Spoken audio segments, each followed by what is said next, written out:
There we go. Whew, that was critical because we want to be able to send it to people who were not able to make it today. And by the way, Terry, because I see it in this view, please keep me posted for your parts because I don't see my notes. Thanks.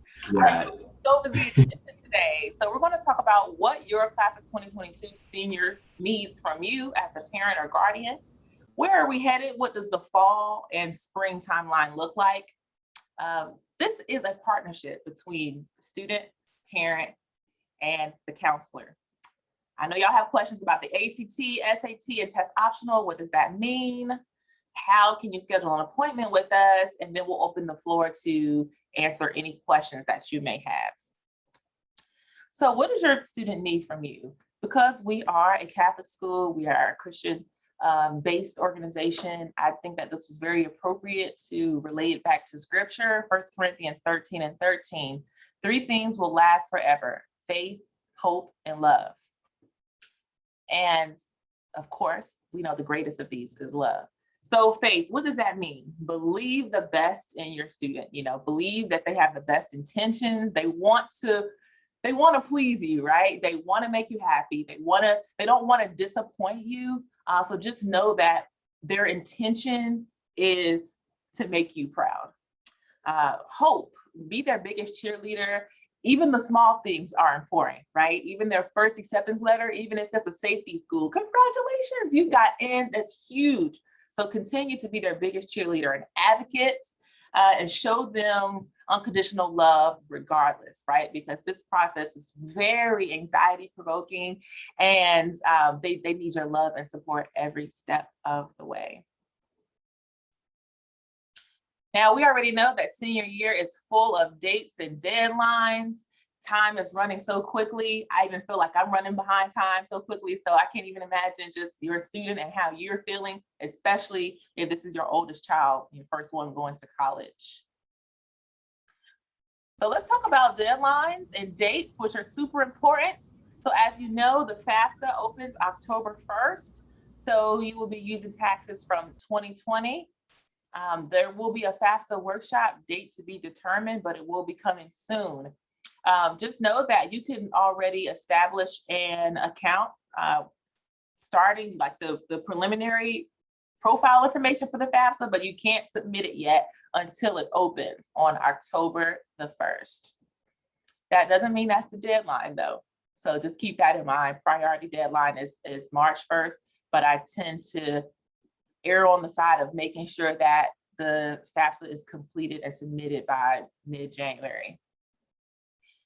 Next, we have SAT testing. So some of you all may already know that there's an SAT coming up this Saturday. This Saturday is also homecoming, Hall of Fame. It's a whole lot going on this Saturday. So Bishop McNamara is hosting the SAT. Of course, that deadline has passed, and the next SAT is in November.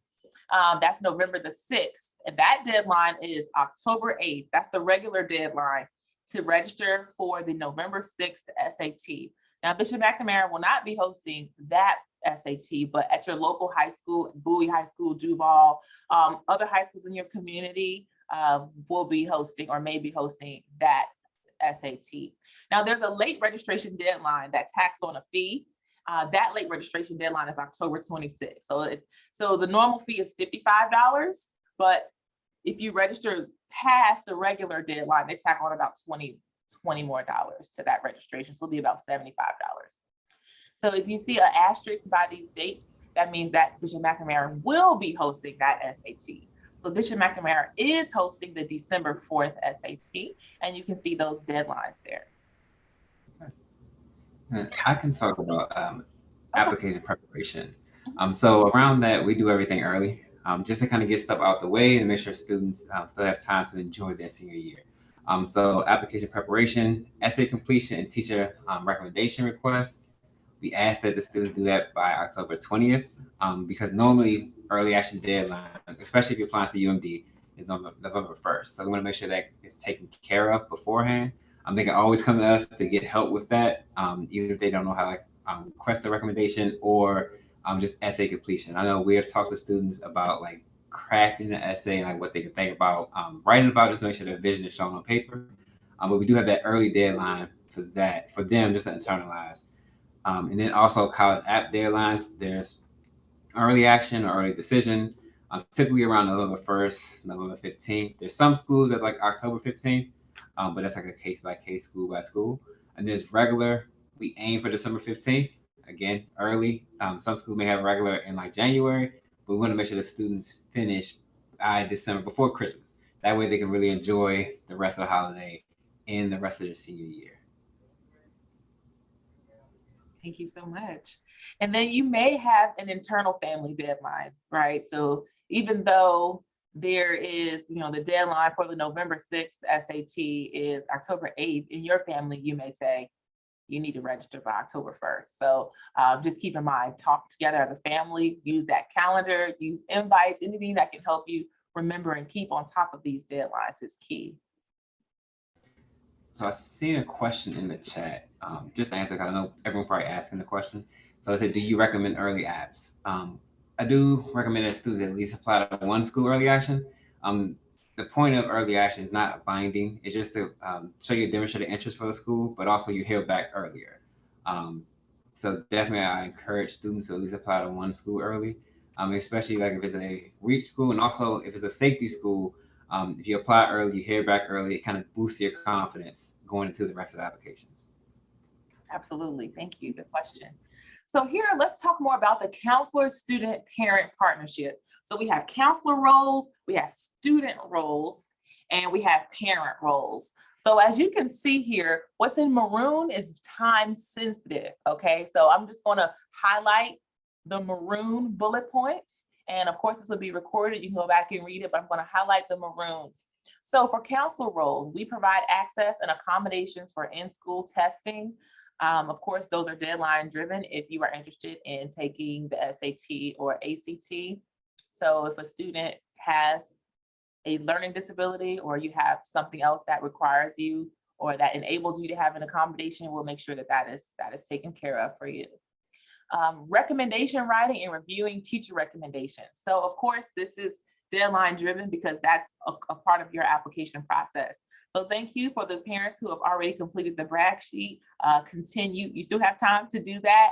But the brag sheet from the parent and the student definitely helps us write the recommendation letters, especially us being the senior counselors and us getting to know your child. The more information, the better. Of course, sometimes we do ask, other, previous counselors, other teachers, give us more information. Of course, we talk to your child, get a chance to know them better, but we want to make sure that it's thorough and a great letter. So we need different resources to help, make that letter outstanding. Send official materials and documentation to colleges. So we as the counselors, we put the information out there for parchment. That is the student's responsibility, which I'll talk about that in a moment, but parchment is how you submit your transcripts. We as the counseling department, we make sure that other documents get sent through SCORE, such as the teacher recommendation letters and any other supplemental documentation. Now the student's role, it is super imperative for the student to complete their brag sheet, which is located in SCORE. You may have heard about SCORE a lot starting last year, but SCORE is spelled SCOIR. It doesn't necessarily look like it's pronounced SCORE, but that is what we use internally to send, to communicate with the Common App. It could communicate with colleges. So SCORE is actually linked to the Common App. So anything that we send through SCORE goes to the Common App in those applications. So the student submitting or completing their brag sheet helps us write their recommendation letter. And again, that's housed in SCORE.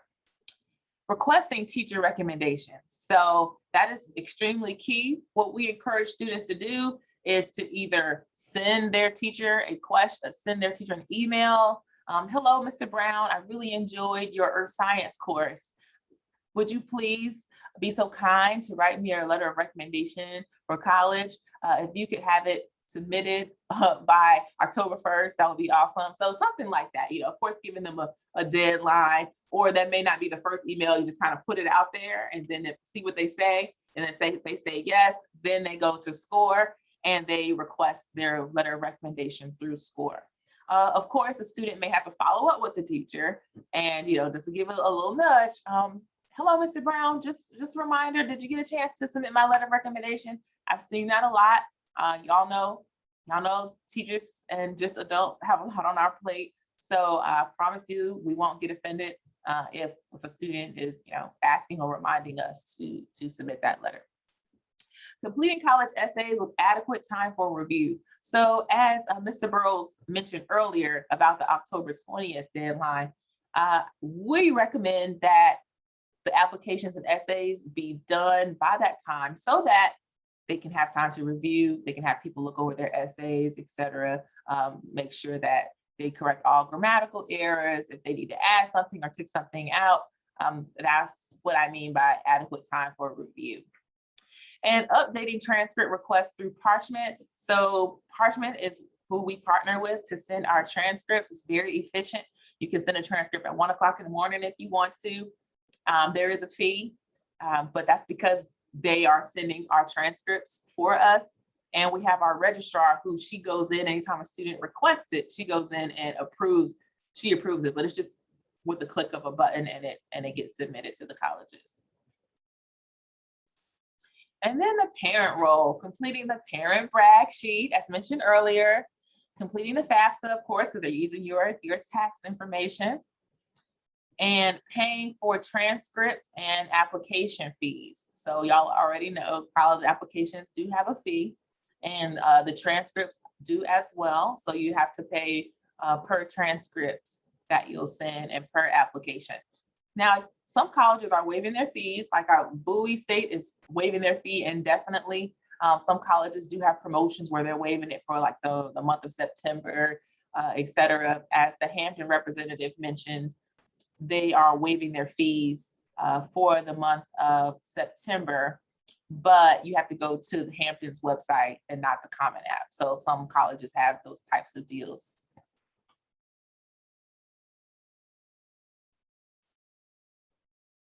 All right, so let's discuss key issues and frequent concerns. College tours.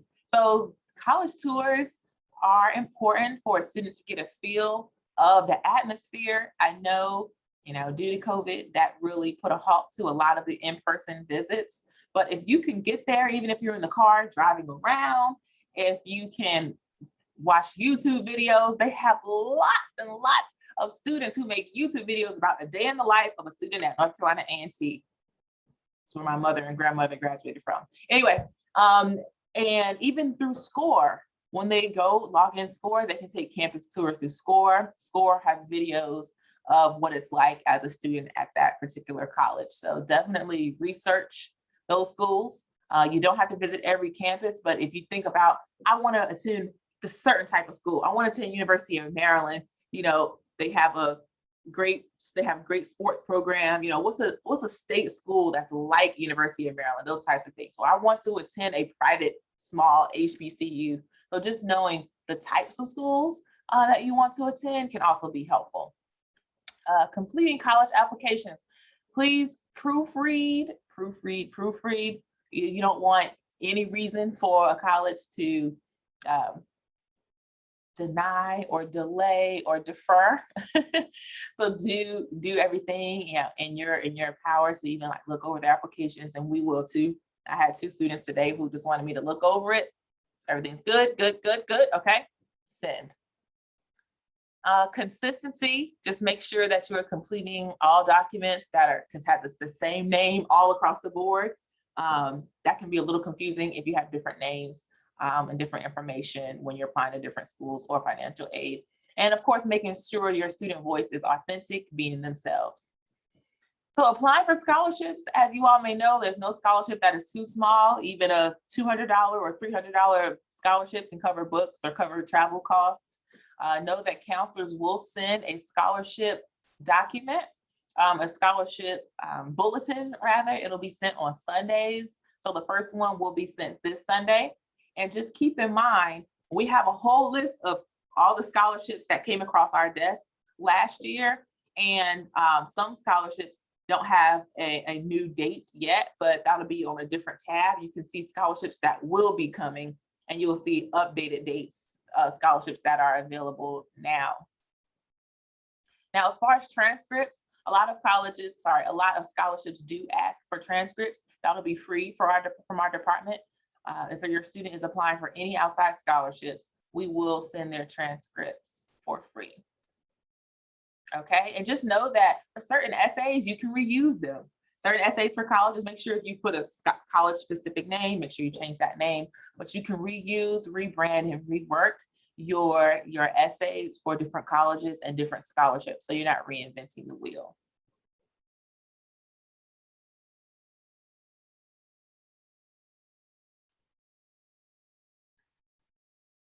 So another topic that can be a little confusing to parents is test optional. What does that mean? Well, if you want to see a whole list of colleges that are test optional, you can go to fairtest.org. And there were colleges that were test optional, meaning they do not require the SAT or the ACT. There were colleges that were test optional even from the 80s and 90s, 2000s. So a lot of colleges, some colleges were test optional even before COVID, but a lot more are now. So, from my perspective, I'm wondering how long will colleges be test optional? I know University of Maryland will be test optional for this upcoming year and the year after. So that's something to keep in mind as well. Some schools who are test optional may require additional documentation, additional ways to evaluate your student's application. So they may require more essays. They may allow test optional for only students with certain GPAs. Some schools say, okay, well, we are test optional, but if you want a scholarship, you need to submit an SAT score. I know Hampton mentioned that before. In order to qualify for certain scholarships, you had to have an SAT or ACT score in addition to the transcript. So just know what your policy is for the particular school. And I know some parents are wondering, well, should they submit an SAT or ACT or should they not? We say it depends on the school. Okay, it depends on the school. You may submit an SAT score for one school, but not another school. We want to make sure that your student is put in the best position possible for a college admission. Okay, so only submit your SAT or ACT scores if they benefit your application. So I highly encourage you all and your student to meet with their school counselor, myself or Mr. Burroughs, so we can look at the schools they're interested in, look at their GPA, their transcript, and the SAT scores, and say, okay, send your SAT score to this school, maybe not that one, send it to this one. For example, a student, who is interested in University of Maryland, and I will, if Mr. Burroughs wants to chime in, he can as well. But if a student is interested in University of Maryland, and let's say they have a 3.8 GPA, if they have an SAT score under 1150, may not be good to submit it, and that may be even on the low end. If they have an SAT score under 1150, and let's say they have a 3.8 GPA, it's probably not advisable to send the SAT score. Yeah, and definitely echoing off the score. I know we had a couple questions in the chat as well. I'm getting to the questions. I'll just put the parchment link in there as well. So that's for requesting transcripts. But as far as test scores, it's school by school. And I know we have talked to students before, but the main thing, and from my conversations with different college reps in the past, the main thing is that if a student has, a stellar rigor and also their profile, meaning GPA and things speak for itself, and then, maybe they're not a good test taker, things like that, and it doesn't match, then it might be best to do test optional. And luckily, like now, most schools are test optional. So if it doesn't, and we've had a conversation with students before, but if it doesn't, help in the application process, then they can put more time into their essay and other parts of their application versus the test score. Thank you. And so, Mr. Burroughs, I think this is you. Yes. And we had a couple more questions in the chat as well. Oh, okay. Yeah, I think it's starting with the Common Black application. Everything else before that is answered. So, and then I know we do have a few questions about early action requirements and teacher recs and requesting. So a lot of the teachers do they set up certain times to kind of write the letters of rec, but they are aware of the deadlines that the student needs the application for. Because typically when they apply for or they request a teacher recommendation, it says for these schools and then a flag like this school is due by November 1st, so this school is due by November 15th. So then the teacher knows, okay, I need to write this letter prior to that deadline. Yes, and we will send a reminder out to teachers as well. Yeah. And then also another like key issues and frequent concerns, definitely submitting the FAFSA and CSS profile. You want to make sure that everything is correct and matches each other. So the school will look at the FAFSA. They will also look at CSS profile if you complete that, and then also match it with your taxes. And everything has to mimic and say the same thing across all three. Um, just before, like fans that I work with in the past, like sometimes they would file incorrectly. They may file head of household, but they're married and things like that. And then once you click on FAFSA, and you say married, and then you click on, I file head of household, they'll stop you there. You can still complete the FAFSA, but typically they'll flag you for verification because something doesn't match. So just make sure like all the information from your taxes matches the FAFSA and also matches CSS profile if the student that if your child works with a school that requires a CSS profile. And then for FAFSA, you can list 10 schools at a time. So if your student is applying to, yes, 2020 taxes. And if your student is applying to 12 schools, they'll submit the 10, they'll submit FAFSA. Once it says process, then they'll go back, delete the 10 schools and add 2 more schools. And then also just looking out for different award letters that may come in, also request for verification. It may be in the mail, maybe an email, or maybe within the portals of the particular school they're applying to.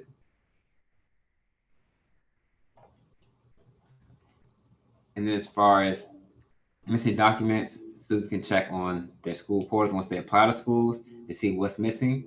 Also, they will receive emails from the school. The school will send a lot of emails just to students to make sure they check to see like what's missing, or hey, your transcript hasn't got here yet, or hey, we are missing this and that. So just make sure that they stay on top of their emails. And they put an email down on the application, whether it's a Common Black app or the Common app, that they check regularly to make sure they list that email. And then we do encourage students to fully apply by Christmas break. That way they can enjoy the rest of their senior year. We will have another chat and chew with other questions. So we noticed that a lot of questions in the chat. We'll definitely have another update on FAFSA and financial aid as we get closer. And then any other things that you guys, want to hear more about, just let us know. Thank you. All right. So this is how to schedule an appointment with us. Things get extremely busy. We want to prioritize you and your student. So this is our contact information, and you can actually scan these QR codes here. And these are individual QR codes for our Calendly link. So Calendly is like our own special availability scheduler. So if you submit a request for an appointment, we'll be there. I'll give you another moment. So while we're waiting, next, what are some other questions that you may have? Oh, by the way, shout out to Ms. Rhonda Adams, Parent Club President, who helped give us some more insights into you as the parents and what y'all want to hear. So what other questions do you have? So I see in the chat, Angel mentioned that about personal letters of rec. Are you talking about personal letters of rec that you wrote or that like a coach wrote?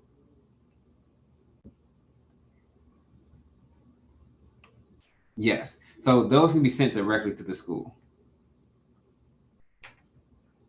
Let me see if I can see the questions here.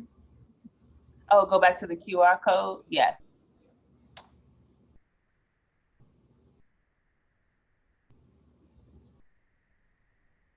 And then the first quarter grades may not be, we can confirm, but they may not be on the transcript because I believe the transcript uses semester grades. But some schools will ask for like a mid-semester, midterm grades. And then with those updated transcripts, we'll have the updated semester one grades on there. Mhm. And then I see, so what score is good enough for scholarships? It depends. Is a school by school, scholarship by scholarship. Typically, they have recommendations for like the typical student that gets this award has a 3.5 in this type of test score. But it's not really, it really depends on school by school, which one and like what's a quote unquote good score. Some schools also, because it's test optional, they don't necessarily, if they have scholarships, they know the students applying test optional, so they don't take that into account, into consideration. They mainly focus on their rigor and their GPA.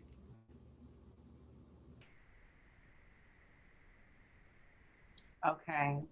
So, Mr. Burroughs, I don't want to answer a question you've already answered. Let's see. Do we send personal letters? Okay. Can we see the unofficial transcript for our student in Access? Yes, you should still be able to see the unofficial transcript for your student in Access. Okay, the question about needing to do the FAFSA now while in the app process. So I just wanted clarity on your question. Did you mean can you start the FAFSA before it opens?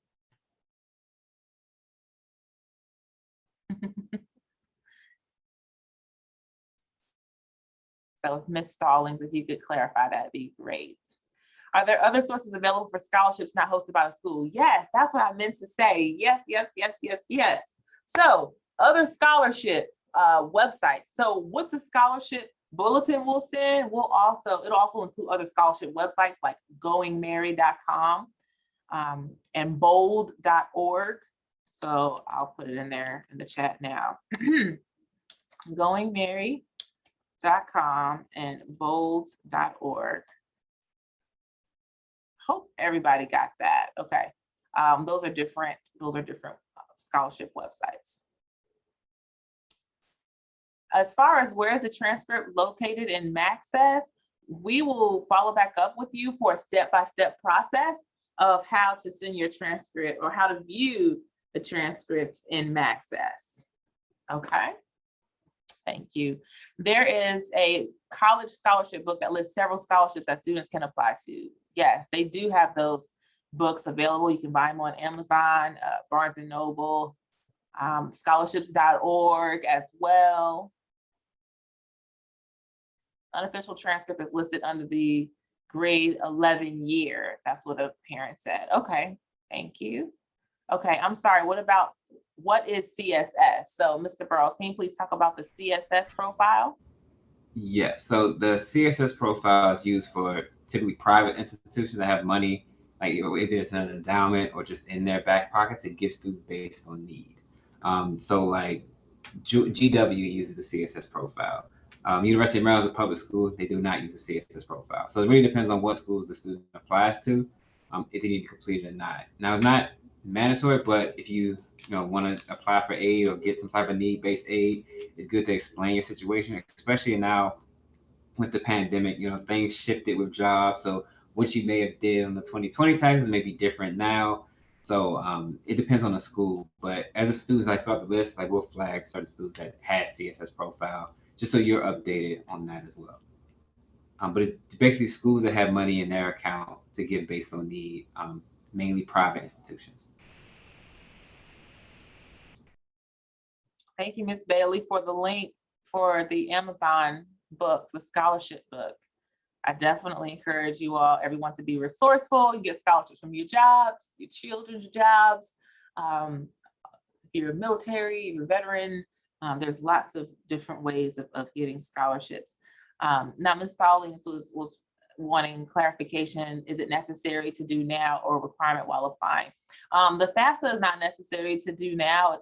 It's not necessary to do the preliminary information, if that's what you were asking. You can definitely wait. Okay, scholarships.com. Okay, how can we tell what is a safety school? It depends. It depends on the student's GPA. Now, I will say this, what is a reach school? A reach school, Ivy Leagues are reach schools for everyone, regardless if you're the number one student in the class, because reach schools, Ivy Leagues have 10% or lower acceptance rate.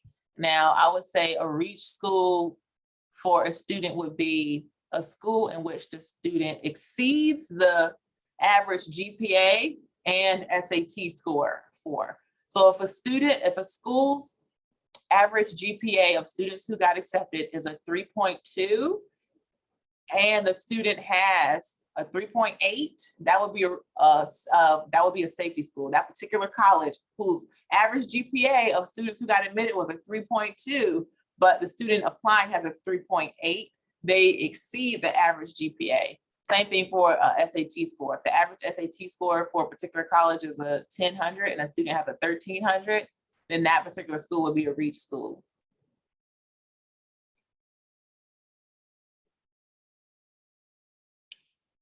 I'm sorry, did I say reach? I meant safety school. That would be a safety school if you exceed the average GPA and or SAT scores.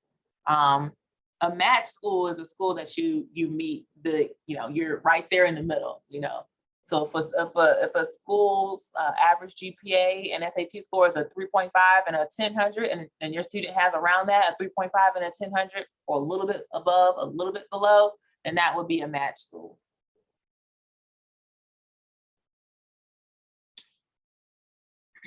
Any other questions? Where do you find the averages? Another good question. You can find the averages in a variety of places. Score is one place, and we're working on getting parents access to Score as well, so you can see what your student is doing. You can see the information your student is seeing. You could also go to collegeresults.org.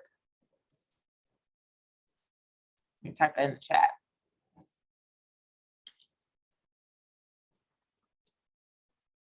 Collegeresults.org is another way that you can see the averages. Okay, another good question is, can you take the SAT and not send it to a test optional school? I'll let Mr. Burroughs answer that question. So if you do take the SAT and you did not send it to a school, so if you have tests, if the school is test optional, you don't have to send a score, even if you take the test. If the school requires the test, then you are required to send the score if you do take the test. But for some, so it's also some schools, it's like a case by case thing. Most schools, they created test optional because they're like, oh, students don't have access to take the test because of the pandemic. Some schools is generally test optional because they look at other factors for admission. So with that, there may be some schools like you're test optional if you haven't had access to take the test, or they may say you're test optional for all students. So it's different schools that say different things, but it's like a certain wording on their website on like the test optional policy to see whether if the child takes the test, do they have to submit it. But typically, most schools, if they say test optional, even if your child's taking it, if they're not happy with the score, they do not have to send it. They're not like required to send it.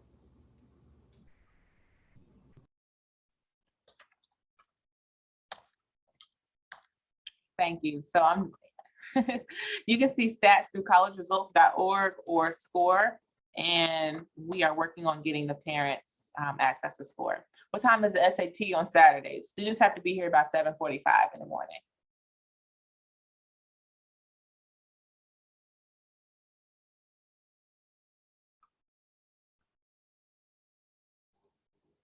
Ms. Vines, were you able to see that website, Ms. Vines? The collegeresults.org and Score? Okay. How long will the test last? The students will get out by 12:30, between 12:30 and 1. So the test is about 3.5 hours. I know we have homecoming coming up, but they'll be out in time for the game. They will definitely be out about an hour before the game, so definitely about 1.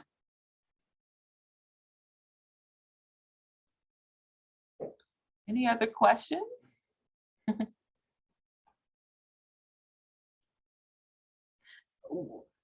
Yeah, they won't have any lunch during the SAT, but they will have breaks.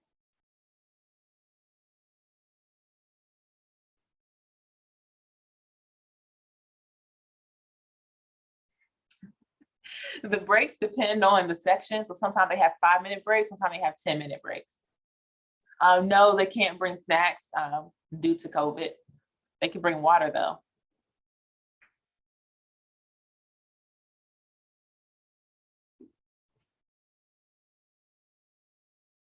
And they can't eat snacks beforehand. Any other questions? Well, thank you all so much for attending. Oh, can we start the FAFSA now or need to wait until October 1st? I encourage you to wait until October 1st just to minimize any confusion, but you can start and you can make an account. You can start putting your preliminary information in, name, address, preliminary information, but definitely not submitting it. Glad we can answer some of your questions. We look forward to having more chat and choose to discuss all types of things that your senior will be going through this year. We will talk more in detail about FAFSA questions. I see your question about the FAFSA ID. I can tell that we definitely will focus more on the FAFSA, and we will have college representatives from the actual colleges to talk about the financial aid from the college financial aid officer perspective. Thank y'all for the feedback. We appreciate you. Y'all know how to get in touch with us. I'm just going to stay on a little bit longer just so I can review some of the chat because I wanted to see what people preferred as far as afternoon or evening.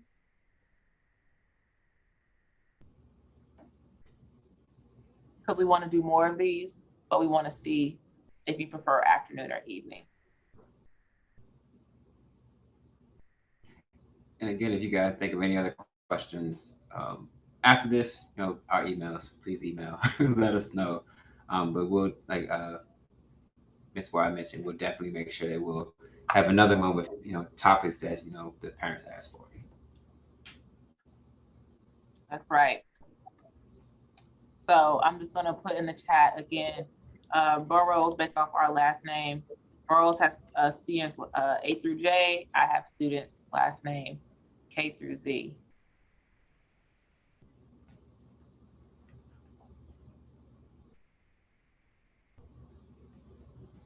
All right.